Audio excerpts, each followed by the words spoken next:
அஸ்ஸலாமு அலைக்கும் வரஹ்மத்துல்லாஹி தஆலா வபரகாத்துஹு. அல்ஹம்துலில்லாஹ் வஸ்ஸலாத்து வஸ்ஸலாமு அலா ரசூலில்லாஹ். அம்மா பஅத்.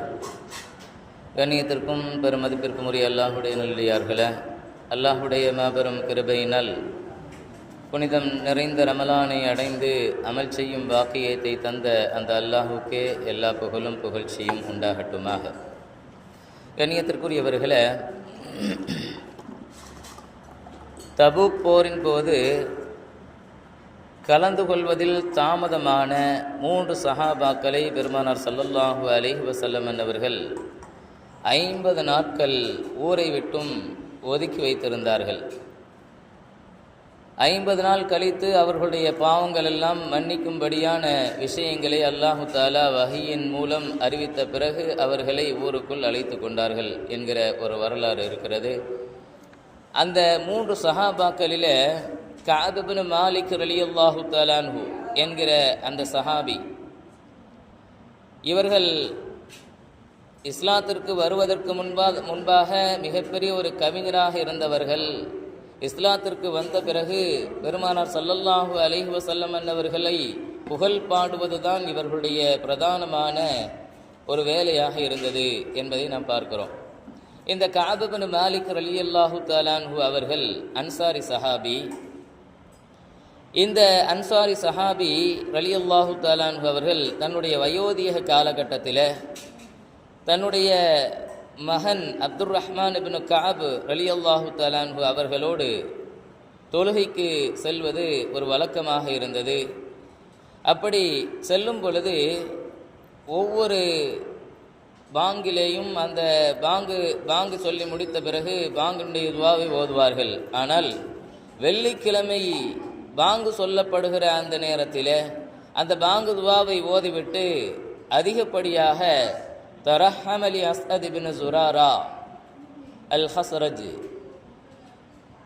அஸ்அத் இப்னு ஜுராரா ரலியல்லாஹு தஆலா அன்ஹு அவர்களுக்கு அல்லாஹ் இரக்கம் காட்டுவானாக என்கிற இந்த வார்த்தையை அதிகப்படியாக அவர்களுக்கு துஆ செய்யும் வண்ணமாக அந்த கஅப் இப்னு மாலிக் ரலியல்லாஹு தஆலா அன்ஹு அவர்கள் செய்து கொண்டே இருந்தார்கள். இதை குறித்து ஒரு நாள் கேட்க வேண்டும் என்று அப்துர் ரஹ்மான் இப்னு கஅப் ரலியல்லாஹு தஆலா அன்ஹு அவர்கள் நினைத்து கொண்டே இருக்கிறார்கள். ஒரு நாள் கேட்கிறார்கள், பாப்பா, நீங்கள் மற்ற கிழமைகள் அல்லாமல் ஜும்மாவுடைய பாங்கு சொல்லப்பட்டதும் இந்த அஸ்அத் இப்னு ஜுராரா ரலியல்லாஹு தஆலா அன்ஹு அவர்களுடைய பெயரை குறித்து நீங்கள் துஆ செய்வதற்கு காரணம் என்ன, அதனுடைய விளக்கம் என்ன என்று கேட்ட பொழுது அந்த கஅப் இப்னு மாலிக் ரலியல்லாஹு தஆலா அன்ஹு அவர்கள் பதில் சொன்னார்களாம், மகனே, இந்த அஸ்அத் இப்னு ஜுராரா ரலியல்லாஹு தஆலா அன்ஹு அவர்களுடைய செய்தியை உனக்கு சொல்லி காட்டுகிறேன்.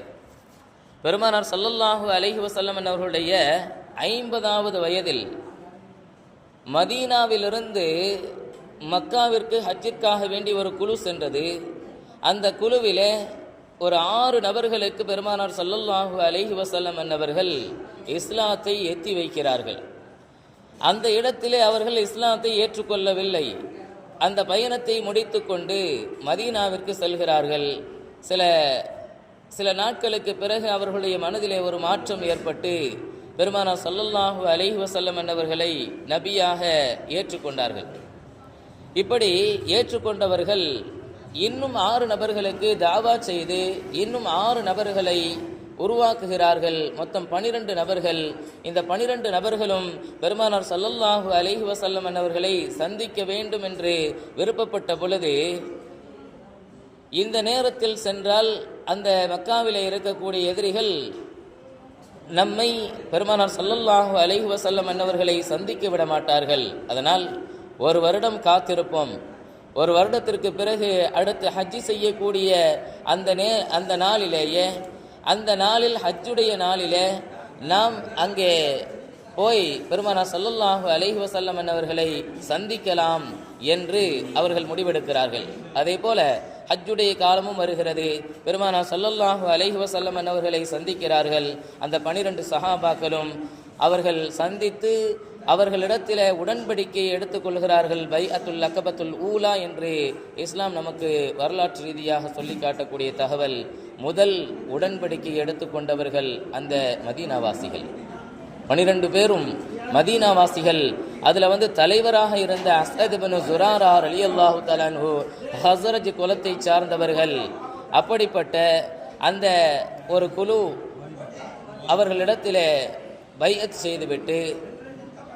செய்துவிட்டு அவர்கள் வருகின்ற பொழுது பெருமானார் ஸல்லல்லாஹு அலைஹி வஸல்லம் அவர்கள் ஒரு விஷயத்தை சொல்லி காட்டுகிறார்கள். உங்கள் ஊருக்கு சென்ற பிறகு நீங்கள் ஜும்மாவை நடத்துங்கள், ஜும்மா தொழுகையை நடத்துங்கள் என்று சொன்னவுடன் அதற்குண்டான முயற்சிகளை மேற்கொண்டு மதீனாவிலிருந்து 1.5 கிலோமீட்டர் தூரத்தில் இருக்கக்கூடிய நகீஉல் கல்மத், அதாவது பனு பயாலா என்று சொல்லப்படக்கூடிய கோத்திரத்தாருக்கு உரிய சொந்தமான நகீஉல் கல்மத் என்ற இடத்திலே முதலாக ஜும்மாவை நடத்தியவர்கள் அஸ்அத் இப்னு ஸுராரா ரலியல்லாஹு தஆலா அன்ஹு என்கிற செய்தியை கஅப் இப்னு மாலிக் ரலியல்லாஹு தஆலா அன்ஹு அவர்கள் சொல்லிவிட்டு, இந்த நன்றி கடனுக்காகத்தான் நான் ஒவ்வொரு ஜும்மாவுடைய அழைப்பினுடைய வேளையில் வாங்க சொல்லக்கூடிய அந்த நேரத்தில் இந்த இவருக்காக வேண்டி நான் துஆ செய்து கொண்டிருக்கிறேன் என்கிற விஷயத்தை தன்னுடைய மகனுக்கு விளக்கமாக சொல்லி காட்டுகிறார்கள் என்பதை நாம் பார்க்கிறோம். ஆக இஸ்லாத்தின் அடிப்படையில் ஒரு நல்லறத்தை யார் துவக்கி வைக்கிறாரோ அவருக்கு அதனுடைய நன்மை போய் சேர்ந்து கொண்டே இருக்கும். அதனுடைய கூலி செய்பவருக்கு குறைக்கப்படாது, அவருக்கும் நிரப்பமாக கொடுக்கப்படும். அதே போல அதை செய்ய ஆரம்பிக்க தூண்டியவருக்கு அதனுடைய கூலி நிரப்பமாக ஒரு பங்கு போய் சேர்ந்து கொண்டே இருக்கும் என்பது இஸ்லாமிய மரபு. அந்த அடிப்படையிலே தான் அஸ்அத் இப்னு ஸுராரா ரலியல்லாஹு தஆலா அன்ஹு அவர்கள் தான் முதலாக ஜும்மாவை நடத்தியவர்கள். அதனால ஒவ்வொரு ஜும்மாவுடைய அந்த நிகழ்விலேயும் அந்த ஜும்மாவை நடத்திய அந்த அஸ்அத் இப்னு ஸுராரா ரலியல்லாஹு தஆலா அன்ஹு அவர்களுக்கு ஒரு பங்கு எப்பொழுதுமே போய் சென்று கொண்டே இருக்கும் என்பதை நாம் கவனத்தில் வைக்க வேண்டும். அந்த புனிதமான அந்த 12 சஹாபாக்களுடைய பெயர்களை நாம் பார்ப்போம். அதற்கு தலைவராக இருக்கக்கூடிய அஸ்அத் இப்னு ஸுராரா ரலியல்லாஹு தஆலா அன்ஹு, அடுத்ததாக அவுஃப் இப்னுல் ஹாரிஸ் ரலியல்லாஹு தஆலா அன்ஹு, மூன்றாவதாக ராஃபி இப்னு மாலிக் ரலியல்லாஹு தஆலா அன்ஹு, நான்காவது குத்பத் இப்னு ஆமிர் ரலியல்லாஹு தஆலா அன்ஹு, அஞ்சாவது உக்பத் இப்னு ஆமிர் ரலியல்லாஹு தஆலா அன்ஹு, ஆறாவது ஜாபிர் இப்னு அப்துல்லாஹ் இப்னு ரிஆப் ரலியல்லாஹு தஆலா அன்ஹு, ஏழாவது உபாதத் இப்னு சாமித் ரலியல்லாஹு தஆலா அன்ஹு, எட்டாவது யஸீத் இப்னு ஸஅலபா ரலியல்லாஹு தஆலா அன்ஹு, ஒன்பதாவது அல் அப்பாஸ் இப்னு உபாதத் இப்னு நலலா ரலியல்லாஹு தஆலா அன்ஹு, பத்தாவது அபுல் ஹைஸம் இப்னு திஹான் ரலியல்லாஹு தஆலா அன்ஹு, 11வது உவைம் இப்னு சாயிதா ரலியல்லாஹு தஆலா அன்ஹு, 12வது அல் மிக்தாத் இப்னுல் அஸ்வத் ரலியல்லாஹு தஆலா அன்ஹு. இப்படி இந்த 12 சஹாபாக்களும் மதீனாவாசிகளாக இருந்தார்கள் என்பது கூடுதலான ஒரு தகவலாக இருக்கிறது. ஆக கண்ணியத்திற்குரியவர்களே, சொல்ல வருவதனுடைய செய்தி என்னவென்று சொன்னால், ஒரு நன்மையை செய்தவருக்கு கியாமத் நாள் வரைக்கும் அதனுடைய நன்மையினுடைய ஒரு பங்கு சேர்ந்து கொண்டே இருக்கும் என்பதுதான் இதனுடைய ஒரு முக்கியமான சுருக்கமான விளக்கமாக இருக்கிறது. நாமும் நன்மையான காரியத்தில் ஈடுபடுவோம். அல்லாஹ் நம் அனைவருக்கும் சிறந்த கூலியை தருவானாக. ஆமீன் யா ரப்பல் ஆலமீன். அஸ்ஸலாமு அலைக்கும் வரஹ்மத்துல்லாஹி வபரகாத்துஹு.